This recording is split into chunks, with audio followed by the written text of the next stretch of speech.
Narsan camp कार्यालय पर किया मीटिंग का आयोजन। मंगलो विधानसभा के गुरुकुल नारसन कैंप कार्यालय पर पूर्व मंत्री करतार सिंह भडाना ने मन्ना खेड़ी व नगला सलारू गांव के चांद मौजूद लोगों के साथ एक बैठक का आयोजन किया। बैठक में आगामी चुनाव को लेकर विचार विमर्श किया गया। मीटिंग में पहुंचे लोगों ने चुनाव की रणनीति कैसे तैयार करनी चाहिए उसे पर सभी वक्ताओं ने अपने विचार पेश किया और गत चुनाव में हुई खामियों को पूर्ण करने की सलाह दी।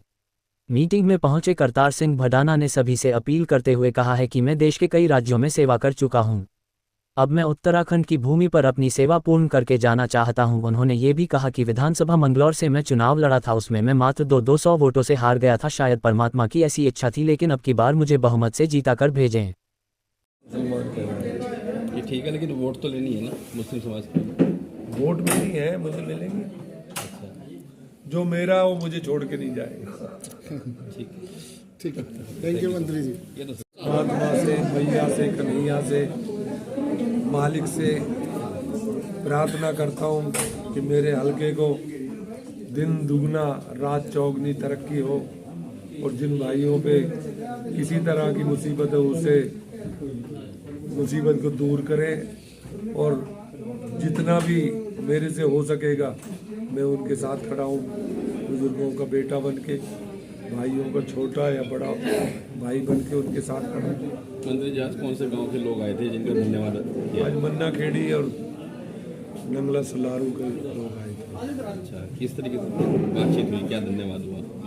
धन्यवाद यही था कि मैंने वादा किया था जब मैं आपके बीच में वोट मांगने आया था, तो मैंने वादा किया था कि भाई बनना ना बनना तो ऊपर वाले के हाथ है, लेकिन मैं आपके बीच में रह के जो विधायक जी हमारे काम करेंगे उससे कम आपको नहीं रहने देंगे। जिस तरीके से 2027 की आप तैयारी कर रहे हैं, कहीं ना कहीं और लोग भी जो है लाइन में लगे हुए हैं कि वो भी टिकट की डिमांड कर रहे हैं, आप भी मांग कर रहे हैं, कहाँ देखते हैं आप? ये तो सबको देखो अधिकार है अपनी बात करने का। हर आदमी चाहता है जिसे ऊपर वाला देगा, ऊपर वाला ही करने वाला है। बाकी तो हमारा आप तो गोटियां है, वो जाके लगा देगा।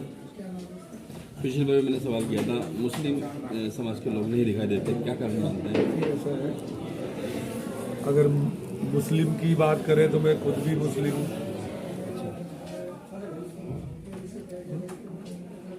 कि ईमान से मुसलमान होता है। मैं ईमान से हूँ, जिसमें कहते हैं कि जिसका ईमान मुकम्मल है, पहले भी चुनाव लड़ती है लेकिन हार का सामना करना पड़ा। 27 में कहाँ लग रहे हैं क्योंकि और लोग भी लाइन में हैं। कोई भी लाइन में हो, आप देख रहे हो भडाना जी की भडाना जी तो लाइन खींचते हैं। आप देख रहे होंगे जो यहाँ का विधायक है वो इतना काम नहीं कर रहा होगा जितने बिना विधायक के भी इनका यह हाल है। आप देख रहे होंगे इनके कार्यालय पे हर 8 दिन में क्या भीड़ है। हर गांव को जो समस्या है उसको हल करने का काम कर रहे हैं। मुझे लगे आज भी बहुत कुछ घोषणा करी, आज 2 गांव बुलाए और दोनों गांव को कुछ ना कुछ दिया होगा। जो आदमी बिना विधायक के इतना कर सकता है, तो विधायक बनने के बाद जो आपने वादा किया था कि मैं इससे मंगलौर को बेंगलोर बना दूंगा, इसमें कोई दो राय नहीं।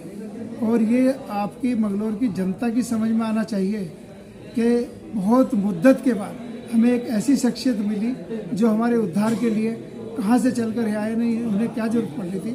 तो मुझे लगे ईश्वर ने कुछ लिखा होगा कि मंगलौर की 50 साल 60 साल की जो एक ये रफ्तार थमी हुई थी उसको बढ़ाने का काम माननीय भडाना जी करेंगे। और भडाना जी ने किसी में भेदभाव नहीं रखते, कोई आओ किसी टाइम आओ, जब भी भडाना जी आते हैं यहाँ पे सर्व समाज यहाँ मिलता होगा।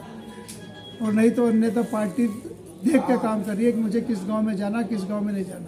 भडाना जी हर गांव से हर वर्ग से इतना ही प्यार करते हैं और मुझे उम्मीद है कि मेरी जनता, मंगलौर की जनता अगर भडाना को जिताएगी तो यहाँ विकास में 4 चांद लगेंगे। मंगलौर की जो हमने वादे किए वो पूरे करेंगे।